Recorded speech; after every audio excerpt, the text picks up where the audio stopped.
আর এটা দেখুন আলিপুরদুয়ারের কালী পুজোর অনুষ্ঠানের সামনেই বিরাট মারামারি। কালী পুজোর অনুষ্ঠান চলছে, তার সেখানে প্রোগ্রাম চলছে, সেখানেই মারামারি।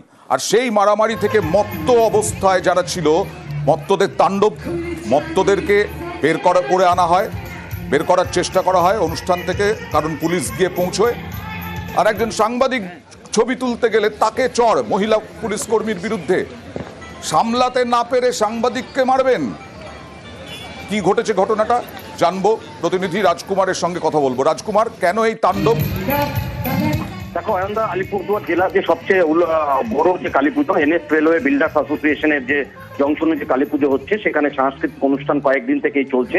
সেই সাংস্কৃতিক অনুষ্ঠান চলাকালীন কিন্তু কিছু মদ্যপ যুবক সেখানে বেলেল্লাপনা শুরু করে, তাণ্ডব চালায় এবং তাদেরকে পুলিশ ধরে ধরে সেখান থেকে বের করছিল, মারধর করে বের করছিল।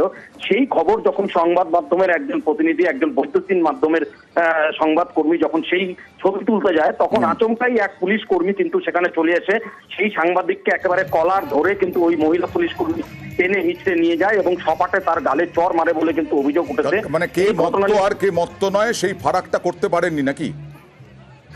দেখো অয়নদা, এটা কিন্তু পুলিশের পক্ষে বোঝা উচিত ছিল। উনি যদিও বলছে যে মহিলা পুলিশ কর্মীর বিরুদ্ধে এই অভিযোগ উঠেছে, তিনি যদিও বলছে যে তিনি চিনতে পারেননি ওই সাংবাদিককে, কিন্তু প্রশ্ন হচ্ছে একজন সাধারণ মানুষকেও একজন মহিলা পুলিশ কর্মী কি এইভাবে কলার ধরে নিয়ে গিয়ে মারধর করতে পারে? দোষ নেই, তাকে মারধর। বেশ,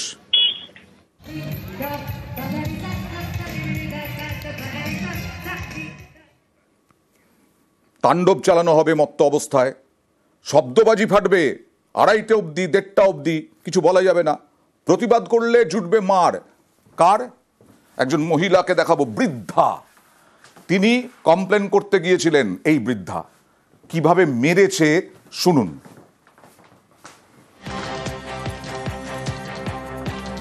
বাথরুমের মধ্যে ভাঙাচেরা, ওখানে রাত্রি 1:30টার সময় বাজি ফাটাচ্ছে, রাত্রি 1:30টার সময় ঘুমিয়েছি, ঘর একদম বারুদে ভর্তি হয়ে গেছে।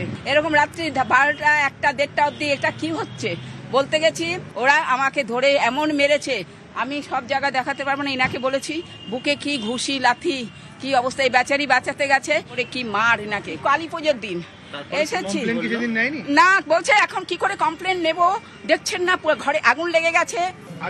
না না, সেদিন 21 তারিখেই একজন বৃদ্ধাকে মারধর করা হলো, শব্দবাজি ফাটানো হচ্ছে, তার অসুবিধে হচ্ছে, গোটা ঘর ধোঁয়ায় ভরে গেছে। তারপরেও অভিযোগ নেওয়া হলো না প্রথমে, তারপরে বাধ্য হয়ে অভিযোগের ভিত্তিতে 5 জনের নামে এফআইআর হলো। কিন্তু তারা কারা ধরা পড়লো? কথা বলবো প্রতিনিধি সুদীপ্তর সঙ্গে। সুদীপ্ত, দেখো আমাদের যেটা জানা যাচ্ছে যে Elgin road, Ashutosh Mukherjee road এবং 4B এই হচ্ছে তার ঠিকানা, এবং এই ঠিকানারই একজন বাসিন্দা, তার নাম অনুপমা চৌধুরী, যিনি অভিযোগ করছেন যে 21 তারিখ রাতে তার বাড়ির ওপর তলার যারা ভাড়াটিয়া তারা একেবারে শব্দবাজি ফাটাচ্ছিল, এবং তার যখন অভিযোগ করতে গেলেন, সেই অভিযোগ করার পরই তার উপরেই চড়াও হলো সেই যে যারা সেই ভাড়াটিয়ারা যারা সেই মুহূর্তে শব্দবাজি ফাটাচ্ছিল। এবারে যেটা অভিযোগ করা হলো যে 21 তারিখে ভবানীপুর থানায় অভিযোগ করলেন অনুপমা চৌধুরী, এবং তিনি অভিযোগ করার সময় এটাও জানালেন যে তার আত্মীয় থাকেন তারই সঙ্গে, তার নাম নির্মল দাস। তিনিও যখন অভিযোগ করতে গেলেন, প্রতিবাদ করতে গেলেন, তাকেও সেদিন মারধর করা হয়। যদিও পুলিশের পক্ষ থেকে সেই সময় কমপ্লেন নেওয়া হয়নি। কিন্তু আমি বলছি, আমার প্রশ্নটা বোঝো, 5 জনের নামে এফআইআর হলো, তারপরে কি হলো? আমরা তো দিনভর দেখাচ্ছি। এখনো পর্যন্ত যা খবর, সেখান থেকে যে খবর উঠে আসছে যে এখনো পর্যন্ত পুলিশের কোনো ভূমিকা নেই, অর্থাৎ যে 6 জনের নামে অভিযোগ হয়েছে সেই 6 জনের নামে এখনো পর্যন্ত কোনো রকম ভাবেই কোনো পদক্ষেপ করেনি পুলিশ, এমনটাই জানাচ্ছেন অনুপমা চৌধুরী। দেখা যাক আদৌ এদের ধরতে পারে কিনা। 5 জনের নামে এফআইআর কত দ্রুত ধরতে পারে। আর এই শব্দবাজিতে অতিষ্ঠ হয়েছিলেন মানুষ, বিশেষ করে কালী পুজোর রাতে, মানে দীপাবলির রাতে। আর দিওয়ালির রাতে অবশ্য শব্দদানব একেবারে ঘিরে ফেলা হয়েছিল। আর বায়ু দূষণ অত্যন্ত উদ্বেগজনক ছিল।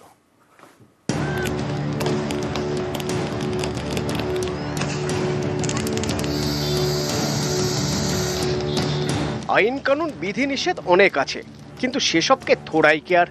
একদিন বাজি ফাটালে কি আর এমন হবে, এ কথা মনের ফ্রেমে বাঁধিয়ে রেখে দুমদাম বাজি।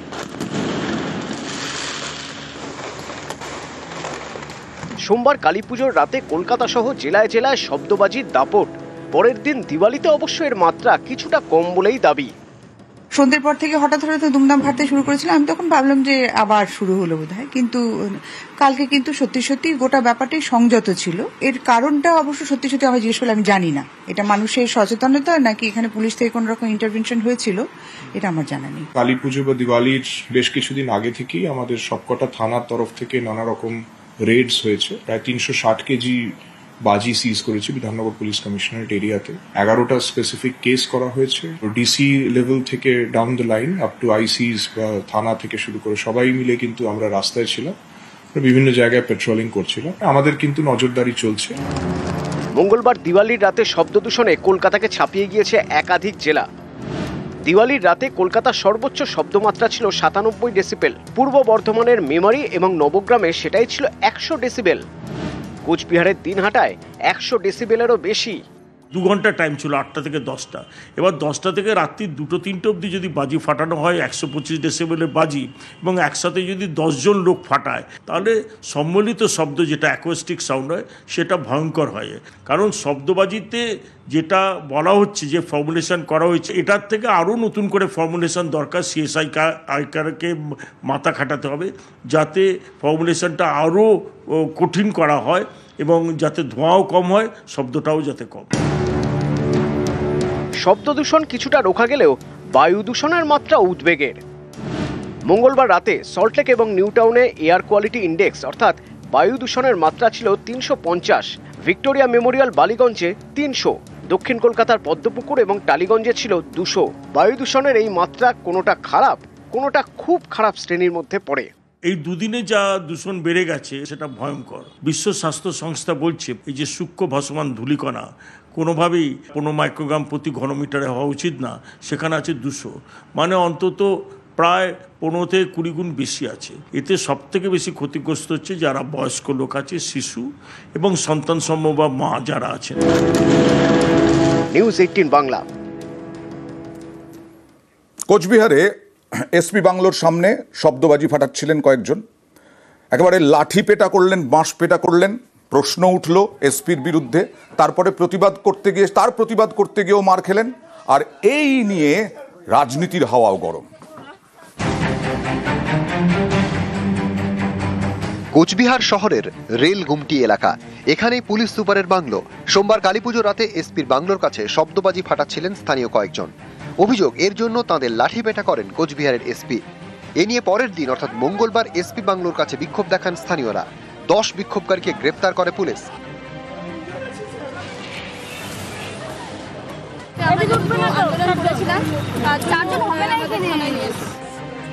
বুধবার ধৃতদের কোচবিহার জেলা আদালতে তোলা হয়। তাদের বিরুদ্ধে খুনের চেষ্টা এবং গাড়ি ভাঙচুরের অভিযোগে মামলা রুজু হয়েছে। এদিন ধৃতদের মধ্যে 3 জনের অন্তর্বর্তী জামিন মঞ্জুর করেছে আদালত। বাকি 7 জনের মধ্যে 5 জনের পুলিশ হেফাজত এবং 2 জনের জেল হেফাজত। এখানে পুলিশ যেটা মামলা দিয়েছে যে এরা হচ্ছে রাস্তা অবরোধ করেছে, কিন্তু আমরা রাস্তা অবরোধের কোনো ধারা এই মোকদ্দমায় দেখতে পাইনি। পুলিশ মামলা দিয়েছে এরা নাকি খুন করবার উদ্দেশ্যে ওখানে জড়ো হয়েছিল এবং কিছু পুলিশ কর্মীকে মারধর করেছিল, সরকারি কাজে বাধা দিয়েছিল এবং পুলিশের গাড়ি ভাঙচুর করেছিল। কিন্তু পুলিশ সিজার লিস্টে সেই সমস্ত কিছু পাঠায়নি। এই ঘটনা ঘিরে রাজনীতির হাওয়া গরম। ময়দানে নেমেছে বিজেপি। বুধবার কোতোয়ালি থানার সামনে তারা বিক্ষোভ দেখায়। হিন্দুরা কালী পূজায় বাজি ফাটাবে না, আলো জ্বালাবে না, প্রদীপ জ্বালাবে না, কি করবে? একটা জাঙ্গিয়া পরে এসপি বেরিয়ে তার বাড়ির সামনে হচ্ছে বলে পিটাবে মদ্যপ। সুপ্রিম কোর্ট পর্যন্ত এবারে অ্যালাউ করেছে দিল্লির মুখ্যমন্ত্রী রেখা গুপ্তার প্রচেষ্টাতে। বাজি ফাটানো নিয়ে যেটা সমস্যা আছে সেটা কিন্তু কোর্টের রায়ে আছে, তো সেটা তো কোর্টে গিয়ে বলতে পারে। এই ধরনের কথাবার্তা যে বলে তার মস্তিষ্কের সুস্থতা সম্বন্ধে সবসময় একটা সন্দেহ থাকে। কোচবিহার থেকে শুভঙ্কর সাহা, নিউজ 18 বাংলা। উলুবেড়িয়া মেডিকেলে মহিলা জুনিয়র ডাক্তারকে মারধর, ধর্ষণেরও হুমকি, চাঞ্চল্যকর অভিযোগ অস্থায়ী হোমগার্ডের বিরুদ্ধে। এই নিয়ে 3 জন গ্রেফতারও হয়েছে, কিন্তু এই নিয়েও রাজনীতির হাওয়া গরম।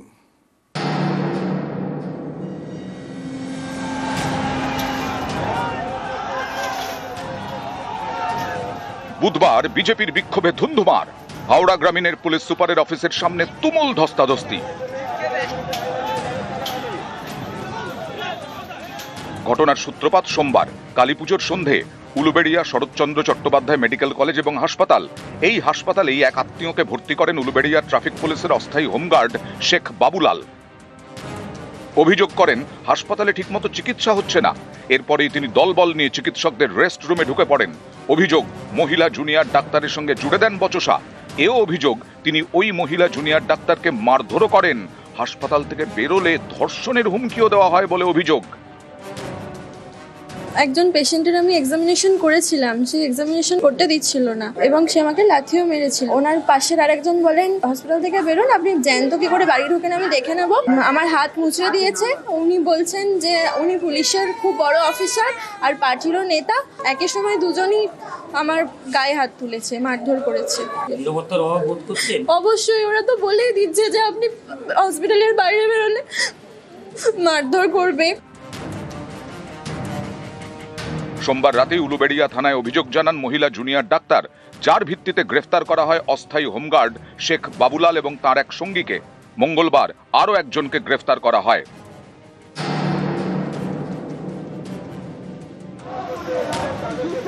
সোমবারের ঘটনায় রাজনীতির হাওয়া গরম।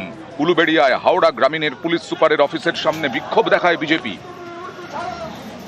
সকালে বিক্ষোভ দেখায় ডিওয়াইএফআই। সোশ্যাল মিডিয়ায় শুট চড়ান বিরোধী দলনেতা।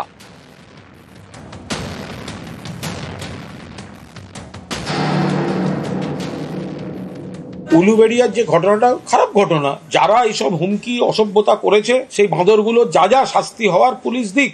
মালদায় যখন একজন ডাক্তারি ছাত্রী হোটেলে রহস্য মৃত্যু হলো আর তার জন্য অভিযুক্ত হচ্ছেন আরজি করে জুনিয়র ডাক্তার, তখন এদের দেখা যায়নি কেন? প্রতিবাদীদের দেখা যায়নি কেন? মধ্যপ্রদেশে তো নার্সকে সরকারি হাসপাতালের মধ্যে খুন করে দিল, তখন আপনাদের বিপ্লব কোথায় থাকে? একের পর এক হাসপাতালে বিজেপি শাসিত রাজ্যে আপত্তিকর কাজকর্ম চলছে।